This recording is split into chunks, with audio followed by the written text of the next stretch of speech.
Yes, Mama Dorcas. Osio. Yes, umeniambia nikuje. Nimekuita. Niko na shida kubwa sana. Unataka kuuza ng'ombe? Nataka kuuza hii ng'ombe. Juu mimi niko na shida imenibeba ikanibeba hadi na mgogo. Oh, ni mashida uko nayo ya pesa? Kwani umechukua kaloni mahali umeshindwa kumaliza hapa? Hata si moja, nimechukua loni 4. Na shida nitalipa aje? Ukiuza ng'ombe utapata loni ni kitu kama pesa ngapi hivi? Sio miki 20. 20,000. Sasa fanya hivi basi. Siwezi taka kuona ukitotoa. Hii ng'ombe yako unauza ngapi? Naweza uza hata sasa juu sina pesa. Naweza uza 100, 1,100. 1,100 ndio ulipe loni ya 20,000. Mimi nataka nikusaidie Mama Dorcas. Siwezi nataka tufinyane hapa. Siwezi nataka kuona ukitotoa vitu. Kweli. Si ndio?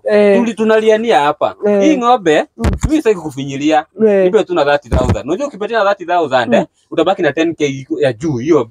Ulipe loan 20 ubaki na 10. Hiyo 10 inaweza fanya vile unaweza taka. Niko na shida. Najua naelewa. Sasa hata wamesema wanakuja saa 8. Wana kuchota. Mimi nitakupatia 30,000 saa hii. Utakuwa hata na 10,000 ya kujienjoy nayo. 30,000. Hii ng'ombe. Wewe ongeza nini? Kai.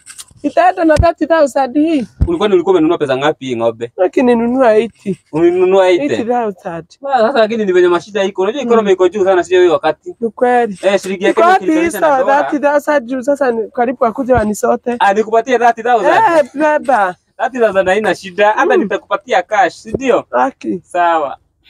Nipatie. Ng'ombe wangu naenda na 30,000.